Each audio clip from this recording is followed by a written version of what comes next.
Oke, di video ini mari kita bahas smartphone gaming terbaru dari Asus.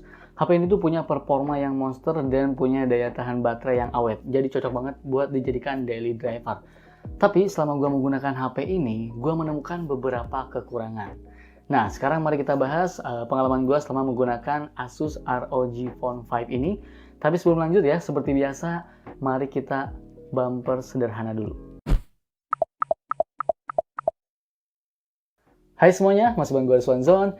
Ya, kalau misalnya kalian suka konten berbau gadget dan teknologi seperti ini, kalian bisa subscribe channelnya Rizwanzon ini dan nyalakan loncengnya supaya nggak ketinggalan video-video terbaru dari Rizwanzon. Nah, sekarang langsung aja mari kita bahas Asus ROG Phone 5 ini. Let's go! Kalian pasti sudah tahu ya, HP ini tuh punya performa yang kenceng. HP ini punya spek paling tinggi saat ini, ya setidaknya sampai video ini dibuat ya.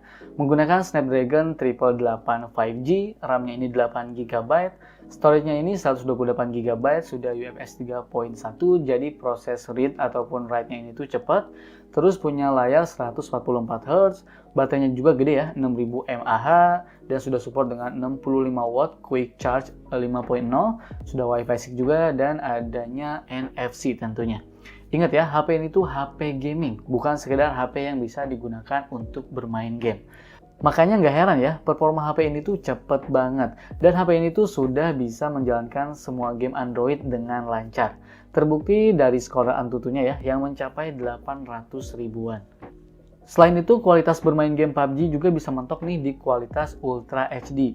Atau kita juga bisa memilih frame rate ekstrim dengan grafis HDR. Selama gue coba bermain game ya, gue merasakan kalau ini tuh baru yang namanya HP gaming. Sangat lancar, smooth, tidak ada lag, dan cenderung stabil di performa maksimal. Gue juga coba gunakan Air Trigger ya, generasi kelima, yang mana ini tuh sangat ngebantu banget ya ketika kita dalam bermain game. Responnya cepat dan cukup sensitif. Selain itu, efek getarannya juga menurut gue sudah lumayan untuk memberikan experience berbeda ketika kita bermain game. Kemudian masih hal yang gue suka dari generasi-generasi sebelumnya, dual speaker yang menghadap ke depan ini atau front facing ini tuh memang sangat tepat. Selain tidak mengganggu atau tertutup oleh tangan, speakernya ini tuh punya kualitas yang bagus banget. Menurut gue speakernya ini tuh masih terbaik ya dibandingkan HP lain yang selama ini gue coba. Setidaknya ya sampai video ini dibuat. Terus performa HP ini tuh makin berasa monsternya nih karena didukung oleh layar yang berkualitas. Punya ukuran layar 6,78 inci, Full HD+, AMOLED 1 miliar warna, dengan refresh rate-nya ini tuh 144Hz, dan touch sampling rate-nya ini tuh 300Hz. Sehingga selain gambar tampil sangat smooth, respon layarnya juga sangat cepat.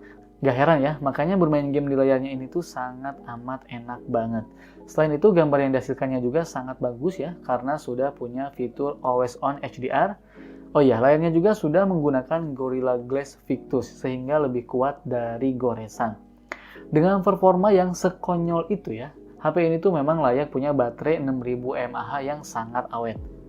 Awet di sini tuh ketika gue gunakan untuk daily driver sesuai dengan aktivitas gue secara kasual. Ingat ya, gue bukan orang yang gamers banget di HP gitu. Gue nggak gunakan HP untuk bermain game terus-terusan gitu. No ya, gue nggak kayak gitu. Secara kasual nih, selama gue pakai, HP ini tuh bisa bertahan sekitar 1 harian lebih. Bahkan bisa sampai 2 hari. Gue juga malah coba untuk tes sintetis nih, dan HP ini tuh bisa bertahan 14 jaman. Kemudian untuk ngecasnya juga cepet nih, gue suka. Dengan adapter 65W Quick Charge 5.0, mengisi 0% sampai 75% hanya butuh waktu setengah jam saja. Jujur gue sangat suka sama HP yang seperti ini ya, awet dan ngecasnya cepet. Dan ngomongin ngecas nih, ada fitur baterai care yang memberikan opsi kepada pengguna untuk lebih aware terhadap baterai pada smartphone. Kita bisa aktifkan steady charging untuk ngecas dengan lambat agar menjaga kesehatan baterai, atau kita juga bisa atur untuk ngecasnya dengan cara schedule. Dan menariknya nih, kita bisa set limit untuk ngecasnya.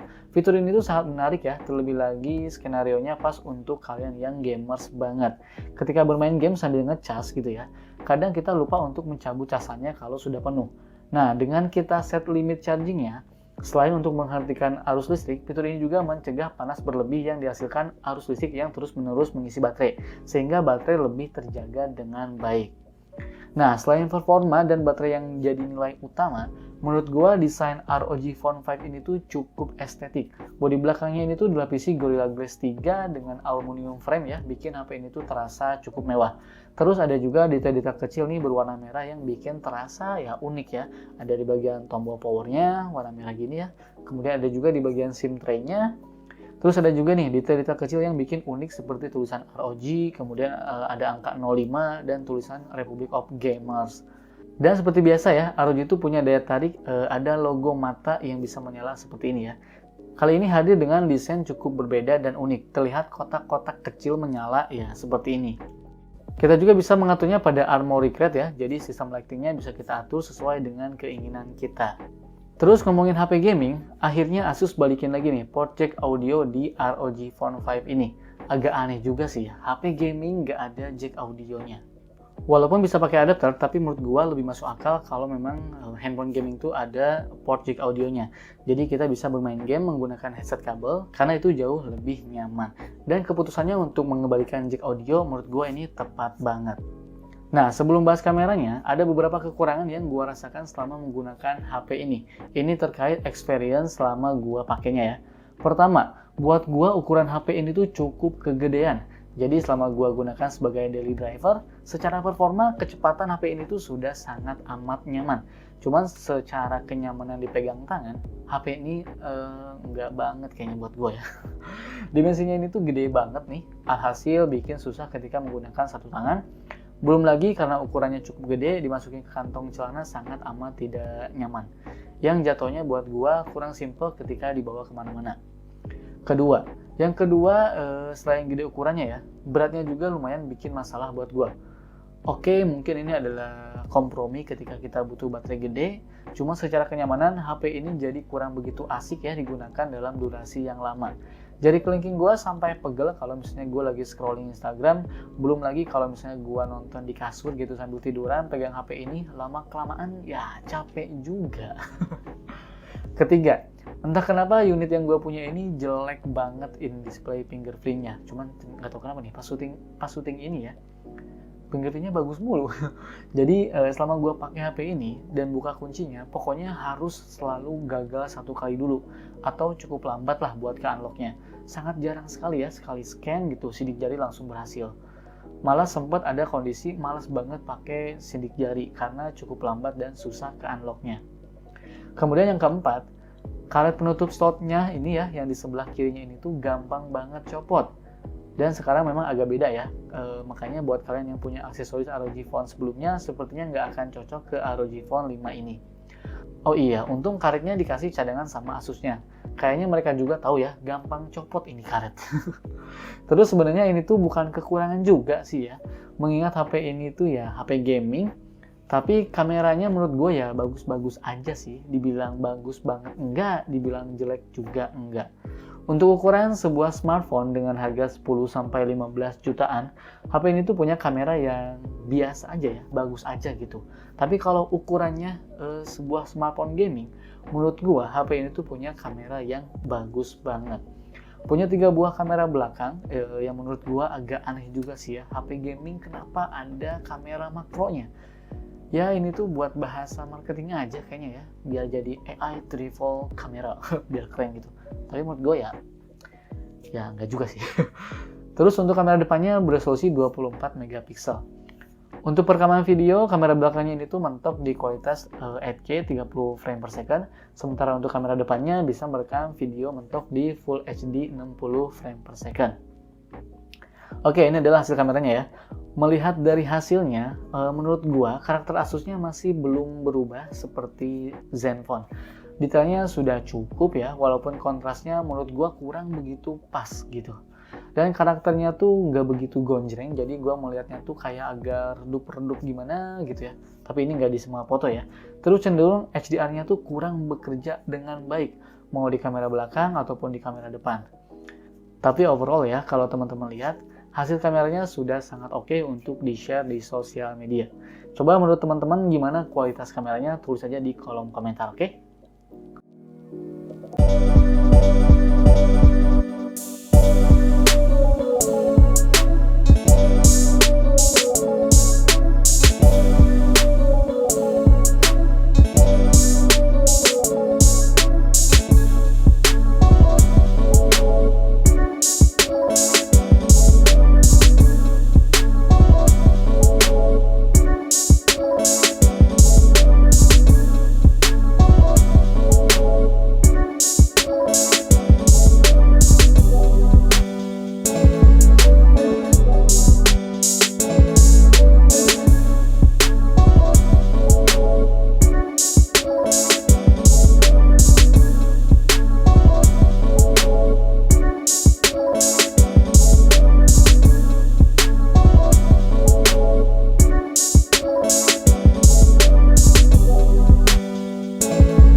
ROG Phone 5. Mentoknya tuh di Full HD 60 fps ya.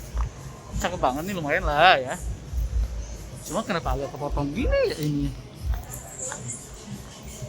Oke lah. Mungkin karena terlalu lebar layarnya juga. Ya begini adalah kualitasnya ya. Coba takutnya agak buram gitu. Nah, apa ya? Tuh.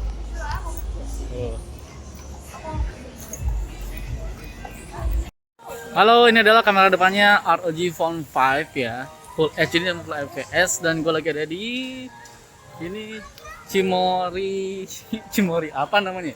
Cimory Dairyland. Ini guys, cantik sayang. Halo, ini kita lagi tes kameranya nih.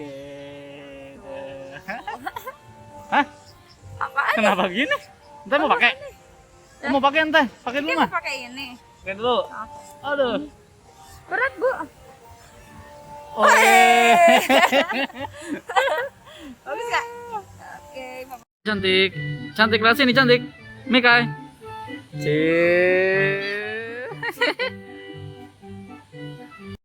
Ini adalah video menggunakan kamera ultra wide angle nih. Di kualitas Full HD 60 fps. Ini gua handheld aja ya.